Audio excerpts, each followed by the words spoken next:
Hey, Simon! I always open the podcast that way. I guess it doesn't work this time. Unfortunately, my more talented co-host is not here with us. So it's just me. You're stuck with me. I apologize. So today we have a very awesome episode, a very awesome discussion for you. And we're talking about marketing mix modeling. I feel like, a repeating, what do you call that? A record that skips, a skipped record, or something that repeats itself? I don't know. A little deja vu? Deja vu, yeah. It's like the thing I just always keep talking about. But I'm in good company now because a lot more people are talking about marketing mix modeling as of late. In fact, 3 of our sponsors today all have are either marketing mix modeling platforms or include marketing mix modeling in them. So we have Cassandra, platinum sponsor. Let's give them a round of applause. We have Arima, also a sponsor. We have Rockerbox. Anyone from Rockerbox? Yeah, in the back we have Rockerbox, also a sponsor. And so, there's a lot of excitement and energy and people talking about marketing mix modeling. And we're going to just jump into it, give you hopefully some really valuable things to understand if you're just getting into it and wondering what it's all about or how should I choose a vendor. And let's just jump into it with the first topic here. So, we have so many options today that weren't available 10 years ago or even 5 years ago. We have open source options with Meta's Robyn, Google's Meridian, we have PyMC. We have a lot of vendors and platforms that are coming up and have been around now for the past 5 years. Cassandra, Arima, we have Recast, Keen, LiftLab, Rockerbox. I mean, the list goes on. There's a lot of good options there. Of course, I would recommend starting with Cassandra and Arima if you want to look for someone. But the point is there's just a lot of options out there, right? And so the question is, how should companies think about choosing among the various options, right? Should they go with open source? Should they build it in-house? Should they hire a vendor or a consultant? What do we think on this question? How should we direct our dear listeners to think about where they should start deciding these questions? Definitely. Yes, if you want, I can start. Sure. Awesome. So if I want to simplify in principles, you should hire a consultant generally because you want to fast and accelerate learning inside of the company. It's having someone like you inside of the company. It's the fast track to understand how marketing mix modeling can be applied to get the first results and then apply them. Open source are really good when you have some data scientists that can be allocated in marketing measurements and start testing and iterating on it. SaaS, in the other way, like me and Arima, they're probably more focused on scalability. So when you understand how they can be applied, you want to scale it up. If you have multiple markets or your agency and you have multiple clients, you want to make the insights really cheap and fast to be deployed and delivered to the client. And then last resource is built in-house, right? So iterate on the models. This means that you need to have a long-term plan in which you allocate hundreds of thousands or millions in R&D to be at least at the level of open source libraries that are out there. So it makes sense from my point of view only when you want to have the marketing mix model as one of the core assets of the company. Mm-hmm. But it's a long-term plan. How about you, TS? I mean, that was a really nice summary, so I'm not going to repeat every piece there. But many times when we get into those types of conversations with a client, there's already some sort of, in this case, they've had some indigestion based on the fact they tried to build it in-house using open source. And open source is great if, again, prior to joining Arima, I was the analytics lead inside one of the holdcos, and there's kicking the tires of open source, but that just is a transfer of different set of challenges. It's not necessarily just free, it's an engine. What we're talking about when it comes to SaaS or SaaS Plus is it's a car, it's like ready to go. So creating an on-ramp that's quite simple based on the sophistication of the agency or the brand, based on what they have on in-house, et cetera. So that's usually when we're assessing that, and we offer our approach is to create what we call a pilot, which is more of an understanding of their workflow, because then that's when we can say, well, you know what? We have something that might help you, or if they're in a different space, we might even offer and say, go to these folks or that one. Here's a good example. If there is I even sometimes like to parse out SaaS into like there's more enterprise-driven organizations that have already invested significant budget into specific tech, and the mountain to climb to get to MMM is quite significant if you're investing in that tech. If we're talking to a client, it's like, well, we don't want to invest in that tech to get to that bolt-on, to get to that MMM. So there's another example where a SaaS approach, more of a pure SaaS approach, might be an appropriate one. So it's really getting to the point of what, where they are as an organization, sophistication-wise, size, as well as what their goals are. Yeah. Have you seen examples where companies have either succeeded really well? I'm sure you both have good examples of that. Or maybe a better question is, have you seen examples where companies have failed with one approach? You mentioned that maybe they tried open source and got burnt with it, or maybe they tried a vendor or a consultant in the past and it didn't go well, and so now they're kind of turned off from it. Have you seen examples of that? And do you think it's because they were too early, they weren't mature enough, or they chose the wrong option, they went with open source versus something else? Well, I'll give you a story, maybe even going back to my days at the Holdco, is that there are, again, these flavors, or 4 flavors or multiple flavors of MMM, if you will, is that as the Holdco, I was working with a full service MMM partner. And I think at some points, the brand lost the script, like lost the theme of the story, and became a much more of an adversarial type relationship, whereas we were just we were acting like the data custodians and not necessarily having influence based on what we know are the business objectives, what we know from the data that's available, what we know from the challenges we've had historically. And they're writing the script to the model development. So all I'm doing is shoving, coal into their engine and not having any type of feedback loop. And they're like, no. And even their results were not necessarily influencing what the next business cycle would be. So we had this weird game of the multi-develop, telephone, or just the fact that there was these significant disconnects in creating discord. What long term, what now coming here, one of the reasons why I was so inspired to join an organization such as Cassandra, in this case Arima, is that we're creating a collaborative environment from the ground up. So I sometimes worry that you kind of lose the script, the story, when you're doing it from the top down. And we've been able to work with one organization, 30 more seconds here, is that where we're building out DMA localized MMM, or we're not even calling it that, we're just calling it things that feed into their optimization process on an ongoing basis. And that works for their local retailers, local folks, because the national MMM is a complete disconnect and telling them a different story and a different set of suggestions and rules. That created an opportunity for us versus, say, a company that they're still working with, but nobody's using the output from it. Right, definitely. Yeah, from my experience, marketing mix modeling adoption is a function dependent on education. And the success is linked a lot like that.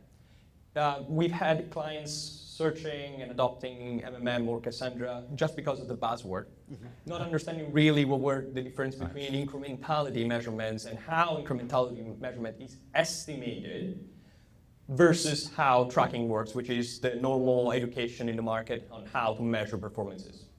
So when it happens that they've been following Jim or they've been watching YouTube videos on how to do it practically and they understand how it works in the theory and upper level, there we see clients that are really, really practical and they attack and they get success with MMM. Because at the end, what we want to do is we want to build a decision-making tool for marketers, and if they understand how it works in the back end, theoretically, they have higher chances of success versus someone that just adopts it because a Google rep or Facebook rep or TikTok rep tells them to do that. Hey, I've gotten clients that way. So if Google rep tells them they need MMM, they need MMM. So, but it's good. When they adopt you, they get a new layer of training and fast track on learning. Yes. Hopefully, yeah. That's a great segue into the next question, which is, client hears the buzzword, their VP of marketing or CMO says, "Oh, we need MMM," and they go out and get MMM, and the results come back and they're like, okay, now what? Like, how do you stop that from happening, where the results of the model come out and whatever form that output might be in, it's a report, it's a slide deck, it's a dashboard, whatever it is, but then they say, oh, that's interesting, and don't actually change what they're doing or take action on decisions to move forward. How do you avoid that, model on the shelf scenario? Do you want to start? You Sure. So there are multiple layers of complexity here. The first one is politics. And you might be adopted by a specific team inside of the company that does, let's say, Google search and search campaigns, and the results are not positive. Maybe the results are not like the ones attributed to Google search, but their department depends on the performances that they report to the entire company. That is a risky part and a real difficult part because their survival depends on the results of the platform. And what they've been getting was positive, and if the results are negative, they have no incentive to share it with other people. That is first layer. Second layers are, I want to be as truthful as possible, so I want to optimize my company towards the truth, the true incrementality, and sometimes they don't believe it. So the next easiest thing that you can do, from our point of view, is incrementality test. Whatever way of doing it, but you want to have the validation through an experiment of what you're saying is actually true. And when this happens, there is the activation moment in which, all right, if this is right, I can start applying just considering the budget allocator from the marketing mix model I've built. Yeah, I found that in practice, a lot of times what happens is you build the model, and then the now what moment is, okay, let's start testing now. Because MMM is saying this, your MTA is saying that. There's a wide gap of difference here. We think the MMM is true, but maybe there's a wide confidence interval on that channel, so let's test it and find out. And then you find great opportunities for scaling up spend or opportunities where you can shut a channel off and not lose any sales. So yeah, I like that approach for sure. Just to add to that, many times when you think of what initially is the high cost to play in the space of marketing mix model, at least perceptually, in the hundreds and hundreds of thousands of dollars, just to, in some respects, just to get on the train to understand how to use, et cetera. And there is this disconnect, this discord between either its teams or it's between the brand and the analytics folks. This is actually, I consider to be an opportunity, is that when we've seen that in the past, as an example, if you look at some of the open source options that are out there, open source isn't just about those walled gardens. They're selling media as well as offering an opportunity to grade their own homework in some respects. So we have this really interesting dynamic between sellers of media and the buyers of media, and the sellers, again, in this case, say a Google or a Meta, offering tools that can help grade their own homework. When you talk to the sell side in general, there is this, I'd say, some hesitancy to like, wow, I'm not sure if I want my data being put into another, not only grading their homework, but they're grading ours as well. So that's another reason why I like the idea of what we do from a SaaS perspective, is that we're trying to create collaboration between the modeler, the brand, and in this case, say, the buyer of media. So there's a lot more transparency. But as I think that's the challenge, if you do use, say, open source, just based on that approach where there is, I'd say, the risk of friction. I can give you a half a dozen people from the sell side that are not very thrilled with the idea that you're using, say, another company's model to distinguish and to grade my performance on it. Be it linear TV, connected TV, radio, go down the line, all channels feel that way. Yeah, that's interesting. So you touched on a topic there, which is not everyone's thrilled with MMM. No. Your client who has been, hired you to do MMM, or they've subscribed to your platform, you might have individuals on the teams that are maybe a little scared, like, oh no, last touch and Google Analytics shows that I'm doing really good, but this MMM might say otherwise, my jobs might be on the line. Not when everyone's a fan of MMM, and there are also critics just from a methodology perspective, like, oh, MMM can't be right, it's just all probabilistic, and it's a bunch of fancy math that can't be right. So what do the critics get wrong about MMM? Well, you just said something about whether or not people believe it or not. That the way that we've worked is that I think also that's another reason why I think the SaaS approach, or at least has an advantage, is that there's a lot of collaboration that's possible. So if someone's like, well, how do I know that's right? if we're working very closely with the brand team as well as, say, an agency partner, it's almost like we're building this together. So there's a certain amount of like validation as we go. So whether or not that means they're adjusting the ad stock or they're making changes to specific channels. In the case of some of the media that might be going in, I can tell you, coming from the holdcos, there's a huge disconnect between, like, even just for radio, which is sometimes always the bastard child of the channel mix world, because that was my first job, is working in radio. As a chance that you could buy run of schedule, but just based on the way the spots go, you could have 90% of your spots in overnight. Now, the way that goes into Mediaocean or the billing system may not have given that detail for that channel's allocation. So all of a sudden, garbage in, garbage out, the ROAS looks like crap the second time around because, wow, look, radio did great, but it turned out they didn't have that level of even just looking at day parts, they didn't show that it was overnight. So they put, morning drive is like, that's the most important day part, let's put it there. And then they got no results. So there's a good example of a disconnect, had nothing to do with performance, had nothing, just based on the way the data was loaded. There's an example of where we have a seller of media not believing in it, and that's another area where I think we have a huge opportunity to get the buy side as well as the sell side in the room together to refine it. And we're not talking AI, we're not talking about all these really cool, we're talking about something that's been around since the 20s as a commercial medium, and being able to innovate there. The 20s being the 1920s. 1920s, sorry, not yes. the 2020s. 1920s. Yes, exactly. Pardon me. So I believe that the critics might be right in some terms, but the only thing that is true is that the problem of measurements and optimization using mathematical models exists. This is the truth. And in an industry in which approximately 30 trillion a year of advertising investments are deployed in the world, and we had no tools. We just discovered in 2021 that, Google Analytics is not the truth. And we need to have better mathematical models to assess how to allocate our investments. And if we look in parallelism with the hedge fund industry, that in the 80s, using mathematical models and portfolio management scenarios have created a huge industry that is worth trillions now. In marketing, this transformation is coming now. And the way of using MMMs or incrementality testing is replicating the scientific formula to marketing, which is I see a phenomenon, which is marketing mix modeling. I see the historical data. From the historical data and the phenomenon, I have an hypothesis. And this hypothesis needs to be validated. And the scientists, what they do when they have an hypothesis, they do a test in order to validate whether they're right or wrong. And incrementality test is the translation of this methodology to marketing.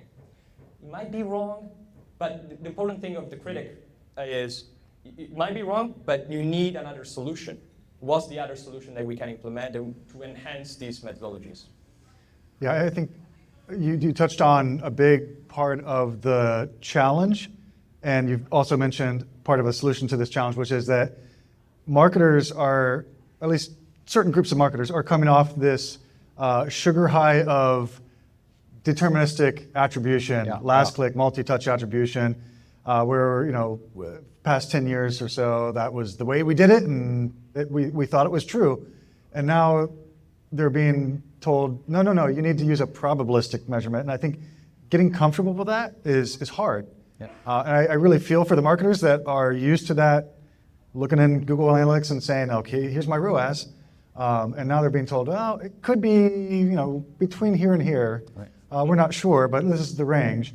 It's a challenge. So in education, like you said earlier, that's part of our jobs, is educating our users, our clients, our people. Well, just a dirty little secret is that there isn't this binary between probabilistic and deterministic. That in many cases, deterministic is seeded data and then creates a data set, et cetera. So there is modeling going on the deterministic side of the fence as well, which is that, and again, we had a conversation days ago about what's used for what's called auto content recognition, which is data coming from the devices themselves that can help seed device graphs and persons graphs. There is so much modeling going on in that space. So even if you're building out these closed loop attribution solutions, many of that is based on node signal between each thing. I mean, there is a lot of that. So there is, I think, so much opportunity to educate in that respect. And the probabilistic side has a lot of places to grow, and and I think a lot of education opportunity to provide. Yeah, that's a great point. So going a little bit further with the critics, maybe not the critics of MMM and what they get wrong, but one thing that I push back with people a lot of times is that MMM is not always the best solution for you. As this starts to become a hotter topic and more people start adopting MMM, I fear that there will be people who get burnt because it wasn't the right solution for them, but they were told, oh, you need MMM. Mm-hmm. So what are some cases where, and Gabriel, you touched on this in your session earlier today, but what are the cases where MMM is not the right solution for someone? From our point is, any mathematical models that is applied is a attempt to solve complexity. And the complexity needs to be extremely high that justifies the adoption of completely new measurements and a new training of all the teams. And sometimes when you invest really little, less than $500K, you probably might have two types of channels. And you can see correlation with your eyes. So there's the opportunity cost of adopting this methodology doesn't make sense. Right. Some other times, you have really high uncertainty only on specific channels. So it probably makes sense to start with geo-incrementality tests. Or you want to start investing more money into upper funnels. You start investing in YouTube, but in order to build conviction, you need a number that justifies higher investments. So you start launching only specific DMAs or regions, YouTube ads. And based on that, you evolve. So I think it's just a path and a journey that the company needs to start based on the problem they have, and they need to identify the right tool. Yeah. Think about it this way too, is that if putting the agency hat on again, is that you're taking a brand, a client on a measurement journey, they have specific business challenge. That's a good start with ETL, you're just making sure all the data's in the right place, making sure it's clean, et cetera, building out tables, Tableau, Datarama, and so forth. Again, just understanding various types of solutions that can help to understand the current. And then you maybe go into MTA, and then maybe you're starting to go into, I would even call it light touch, causal models, all different ways that you're incrementality tests. You're taking them on a journey. So I don't know if MMM right, wrong is the right, is that there might be some light touch approach to causality that they might have comfort level. And you're also getting them comfortable with probabilistic details, because there is a process, an iterative process to doing this work. And that's sometimes, you mentioned it before, there's this kind of, oh, well, I see those clicks and I see last touch and I can palpably see the data and I can see the response. Modeling takes a little more nuance to that. And I think that's the journey you take them on to get comfortable with doing full-blown marketing mix model. Yeah, that's a great point. So we're getting closer to the end here, so let's wrap it up with one last question, which is, what are you really excited about for MMM in the next, we'll time bound it, let's say within the next 3 years? No, 2.5 years. Well, as long as again, I'm not going to talk politics, as clearly there's a lot of interesting apprehension in the market right now. But it's funny is that we think of just near-term or longer-term innovation. The clients that we have, we see are kind of bifurcated into more educational development clients that are taking them on the journey I just mentioned, or the clients that are more into more of a development where we're refining the inflows and outflows and integrating into whatever type of tech solutions that they're building. There is so much of that happening ongoing. So what does that mean 2 or 3 years from now? I'm sure there's going to be AI and prompts and other types of kind of helping to make sure you're putting the data in. We have a lot of interesting approaches towards QA that can help correct things before that problems happen. I actually think that's the journey I'm going on, like education and development. 2 or 3 years from now, I could imagine we're going to have a lot more integration between optimization components across the entire workflow, because it's not output, it's about workflow.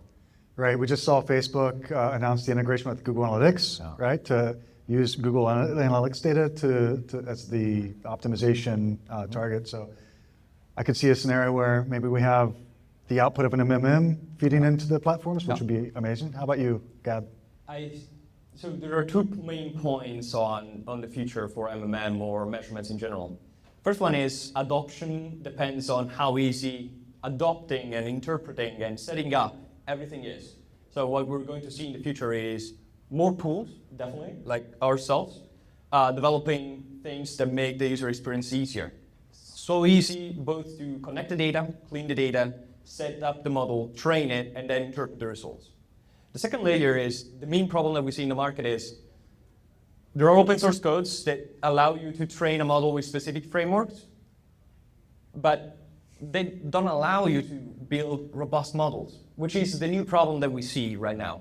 So the new tools that are going to come into market, like what we're investing into right now, specifically is to make it scalable with an easy UX, but ensure that everything that comes out is robust. And if it's not robust, it's telling you how to get to a robust model that actually can work, and the forecast that it makes actually match reality when you implement it. Yeah, that's a great point. It's maybe worth digging into that a little bit more. We're talking about validation, right? Yeah. It's trivially easy to build a marketing mix model, whether it's with Robyn or Google's Meridian, or maybe a little less trivial with PyMC. But there are options. Any one of you out here today, within 10 minutes could build a model.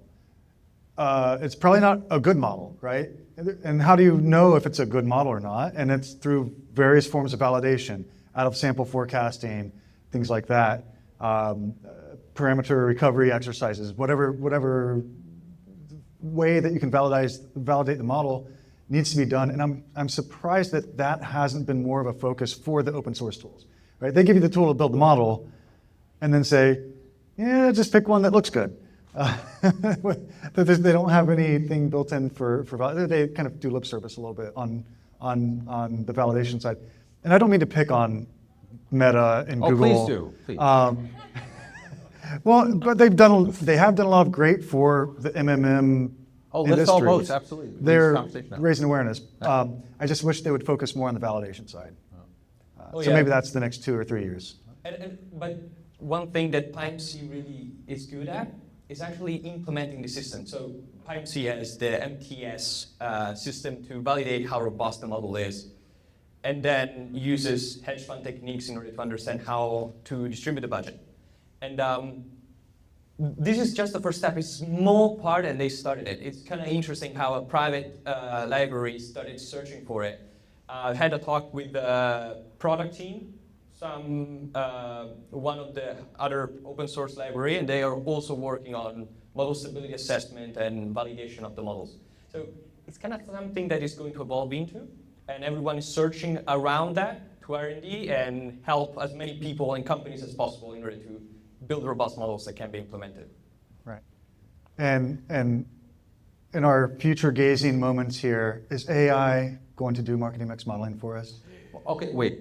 I just want to caveat. Every time I get like, when I hear it, you think about it, AI has been inside MMM for years. I mean, we used to call it machine learning. So there is clearly a lot more scale and processing power that's possible based on what you can train models on. And I'm simplifying what AI is, but clearly we're going to find many ways to dimensionalize what that means. And we love AI as a term, like it's Arima inside, so there's a lot of ways to talk about, but all kidding aside, AI to me is something that we're already on that journey. It's just a matter of like what those, what the outputs and the inputs to make it work better.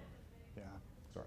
100%. And so what I believe is LLMs are not fit for high intense calculations like regression models that we use in MMM, but they're a tool to simplify user experience.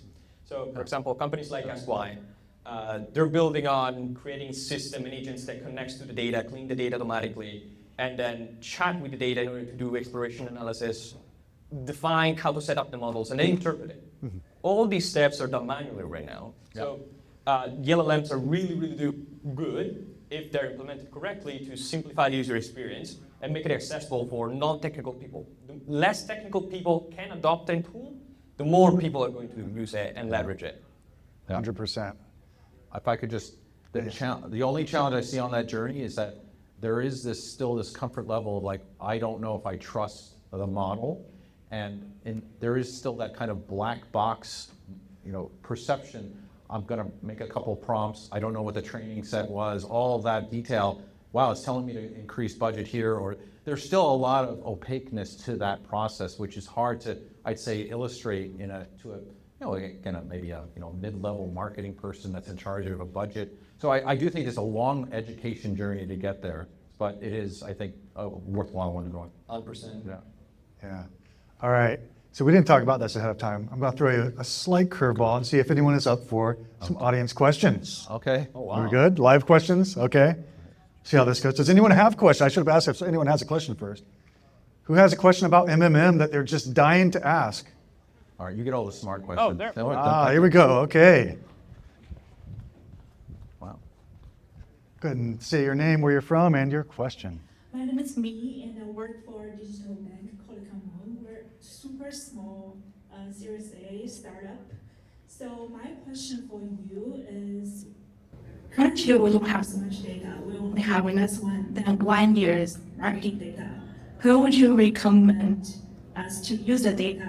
Do you think it's the right time to do MMM at this point? Or because I'm working on attribution model, touch point based attribution model, which doesn't require a lot of historical data. But I do consider MMM. So what's your recommendation? Okay, I will answer that from a less technical perspective, and this genius sitting next to me can answer it in a much more sophisticated way. Is that if I was talking to someone that had no exposure, understanding of MMM, which clearly you do understand what marketing mix modeling is, so I do compliment you on even understanding about less than 1 year, is that typically the advice is that we talk about what you would need, the basic ingredients to start that. You'd like at least a year and get the seasonality, different externalities that can be put into the process. Even to think about retail, the fact that if you had 3 quarters and you didn't have Q4, huge difference in what the performance would look like without that. So there are just those basics based on industry, based on the climate, competitive, that would influence the development of that. Doesn't make it necessarily a bad thing to start doing that process, but at least a year's worth of data. The channel mix is also important, and then way down, there's a talk about how much money or how much budget is necessary. I mean, I've heard in the market that they said if you're spending less than $5 million, you shouldn't be using MMM. I can't disagree more. I think you could have budgets in the hundreds of thousands and still have a really good opportunity. But I do like the threshold of a year, at least a year, and perhaps more, obviously, to do it better. On that point, so it doesn't make sense if you don't have an headache when you look at multi-touch attribution. So do you trust it? Last touch, right. And how many channels do you have? Channels. Yeah. Well, only like 3, 4 channels, not much. Yeah. So you just raised Series A. Yes. You have less 1 year of data, and what you're trying to figure out is where to allocate the next money, the next budget, right? Correct. And- And what kind of new channels should we add? Yes. So if you want to solve this specific question with a marketing mix of 4 channels, probably the easiest and fastest way is to run geo-incrementality first. So you can run this geo-incrementality, increase your budget, increase your complexity, and maybe increase channels. When the channels become too complex, you can start marketing mix models with 1 year from now. But at least you're going to have calibration data already ready, super easy to integrate and get a robust model from the start. Amen. Okay. Thank you. All right, we have time for one quick question. Paul, it's Juan Franco, and trying to think of phrases. So part of what you had mentioned in the future, your thoughts of MMM and kind of currently SaaS platforms is ease of adoption and just making collection of data and executing a lot easier and a lot faster. So I kind of wonder, as that progresses and currently, like how do you balance accuracy for speed of implementation, and like where are the areas that you think people might get in trouble like not being as thorough with the data in the hopes of executing things faster? Like, is that an issue? That makes sense. Well, I mean, it's funny. Accuracy. I mean, I come from prior to joining this organization, I worked at Dentsu. I could fill out the bingo card partially with the holdcos. Is that working? The difference between precision and accuracy is that I would think that perfection is the enemy of good, and we've all heard that. I think it's doubly so, that doubly, triply so, based on specifically MMM. So I wouldn't necessarily see the risk of accuracy being kind of a detriment to this process, because we talk about what validation means. I'm sure there's going to be getting closer and refinement. This process is iterative. It's not something that is binary. We don't do it once. We do it ongoing. We're doing incrementality tests for inputting priors. There's so much of a process. So I would think that the first model is going to be less than perfect. It is going to be less than accurate as natural, but we go through validation process to move down there. There's never perfection in this process. It's a journey, and it's a North Star that we never reach, but we all are going towards. And again, as I said, that's top-down type answer. My colleague probably has a better sophisticated answer on that one. Actually, you said most of it, Yeah. but in general, the user experience is going to be easier, and this Yeah. means that less technical people can adopt it. But the important thing in here in this transformation is that the sophistication needs to be really high in order to adopt the specific insights. What we were discussing previously is a validation technique for each model can be automatic. And then if you do all the validation technique and you assess that the parameter estimated are stable, out of sample predictions are converge with the accuracy of the training data set, then there needs to be someone, on the other hand, that understands that. Yeah. And if it's easy to understand, but the validation is being done, good. More people can adopt it. If it's still, the reason why market-based modeling is really expensive is the people that actually can implement market-based models are really few. And the process of validating everything is really, really long. So Final, for example, just acquired last year Arima, and they're developing these. I know their focus is also on making it simple to train models and deploy them. So I think we both are in a good path on creating really big disruption and good to the market, because this is one of the problems that we're all facing. Awesome. Good question. Gabriel, TS, thank you for joining me on the Measure Up podcast. Thank you to our lovely audience live here at MeasureCamp New York.